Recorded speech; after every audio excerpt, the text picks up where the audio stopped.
Ciao ragazzi, buongiorno, buonasera. Oh, beg your pardon.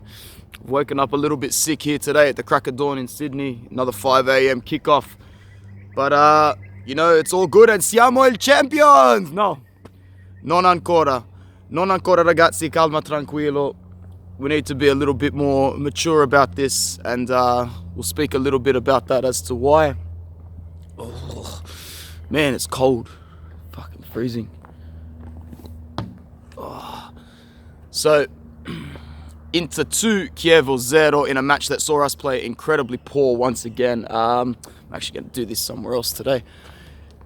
We were the better side, obviously, throughout the match. There's not much to play for when you're up against the Chievo side, who's already relegated and basically trialling out their Serie B team for next season. But there were so many fans today that were anxious. I don't think I've ever seen the fan base as pessimistic as it was going into this fixture, and that's really saying something. That's really saying something, because whether you're on Facebook, Instagram, Twitter, Forza Inter forums, or basically anywhere online, the pessimism from the English-speaking Inter community was at an all-time high, and it was really funny to see everyone kind of having their usual shitstorm. Me included, I was pessimistic from the get-go for this match. We had such an uphill task of just mentally overcoming the barrier of all the other teams grabbing points, and that's what I'm going to talk about a little bit now. So Roma and Milan and Atalanta all picked up victories on the weekend. Atalanta just keeps surprising everybody, but you knew just when they went and banged 3 goals in at Lazio that they weren't going to slow down anytime soon, and I fully expect them to get maximum points from the scum ladri dogs next week.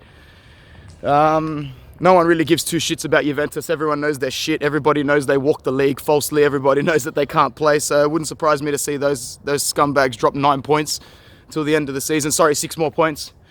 Roma, full credit to Tinkerman Ranieri and full credit to the Roma side. Too much sun.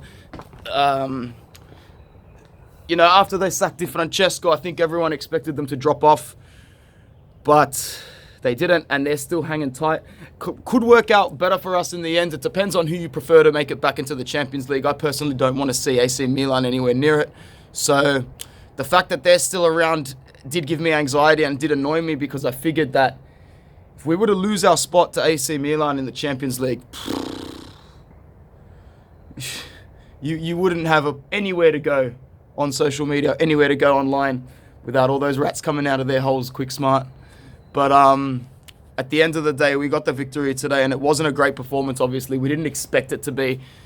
Borja Valero was really bad, and the only strong part about his game, his ability to pick out a pass and technically get his way through the midfield. He was horrible at that today. He was really bad. Vecino was pretty banged up with the headband and stuff like that. Probably should have been pulled out earlier. Spalletti made pretty good subs today, though. I was very worried when I saw Politano coming off for Candreva. Full credit to Politano, who's our best player again today. I've read somewhere online this week that some people are saying that we shouldn't redeem him. No, we really should. He's young and he's nowhere near a finished product yet. And think what he can do with a more creative midfield and a more attacking, fluid trident behind the striker, which is where we should be looking to invest in very soon. I think Perisic had a stinker. He grabbed a goal, but man, he just looked like he was at his worst as usual, not focused, not caring, hitting the post, and then just looking down at himself like, oh, I feel sorry for myself. Oh, how sad. Yeah. Thank you for everything you've done, Ivan.